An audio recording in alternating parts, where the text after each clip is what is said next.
backstage before the big show. Tell me about what it's like for you before a show, how things have changed over the years. Are you still get excited? Are you nervous? What's the vibe like? Don't get quite as nervous as we used to, but that's actually largely down to technology, because things used to break down in the bad old days, and also digital now is more dependable. You know, everything stays where it's supposed to. Yeah. Theoretically, that would jinx us. So no, not quite as nervous, but it's still a buzz. It's still great to do. Yeah, when you know the audience like this is dying to see you, they're revved. Does that help, knowing that they know every word, they know every song, they're going to be singing along to everything you're doing? Yeah, I mean, a gig like this, you know, people have come because they want to hear the hits that they know. I mean, it's a short set, it's like 45 minutes, so it's literally just all singles, bang, bang, bang, thank you, and it'll be a party. Yeah, is that fun? Because I know you've been doing some of the old records, you've been bringing out other things. I think you did Dazzle Ships recently. You're doing a different kind of tour. On a night like this, is the pressure just off because these are songs you've been doing for 30-something years?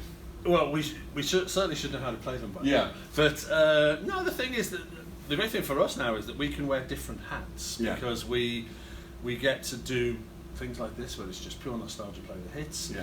We get to do, for the hardcore fans, we do special events where we just play all one album, or we play with an orchestra. Right. And you know, we're still writing new songs and new albums. So last time we toured, you know, we were here less than a year ago, and we played 6 tracks off the new albums. Is that much easier knowing you guys are still a vital band, still doing new stuff? It's easier to go back and do the older stuff when you're knowing you're still moving forward?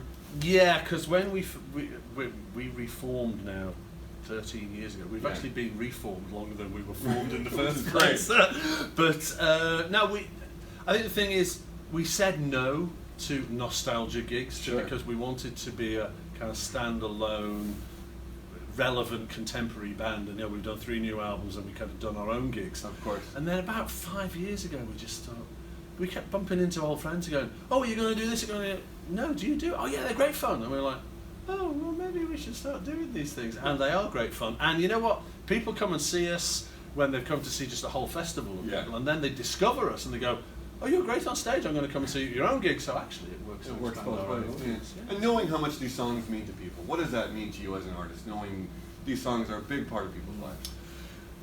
I guess, you know, people, when they're kind of like trying to form their own vision of themselves, those formative teen and early 20 years, they have a soundtrack.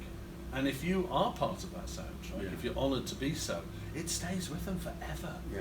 And so they resonate with those songs and they keep them close to their hearts. And we are so honoured that they do, that when we go out there and play, we play the songs exactly how we remember them. Right. We don't do acoustic versions or medleys or mess with them in any way, you know, because we're honoured that people still want to hear those songs. Yeah.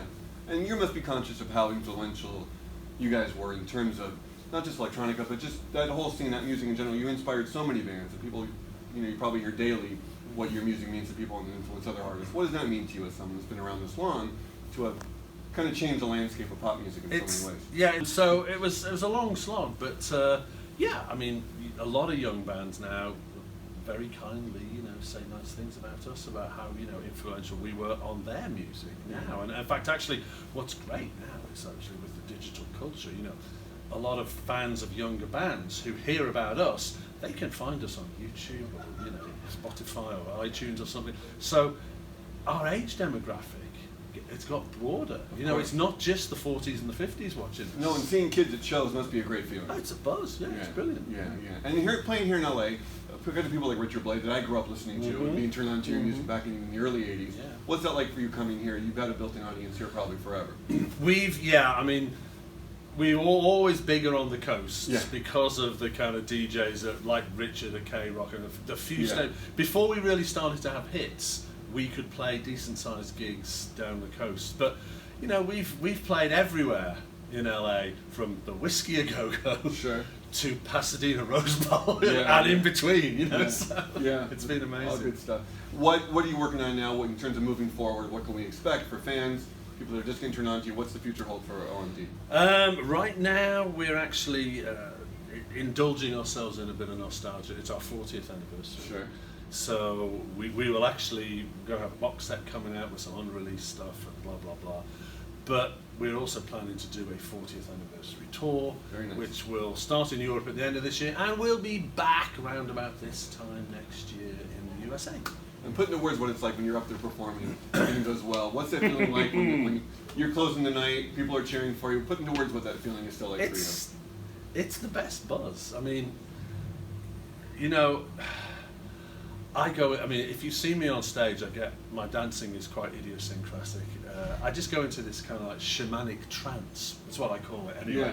Yeah. And when I come off stage, you know, for the only time in the day, for about an hour, I am free of all anxiety and all cares. It's just shed out there on the stage. So it's, yeah, I'm loving it. And sing preview, do fans get, we getting electricity? We going back that far tonight? You're getting electricity. We're getting Tesla girls? You're getting Tesla girls. We're getting If You Leave? You're getting If You Leave.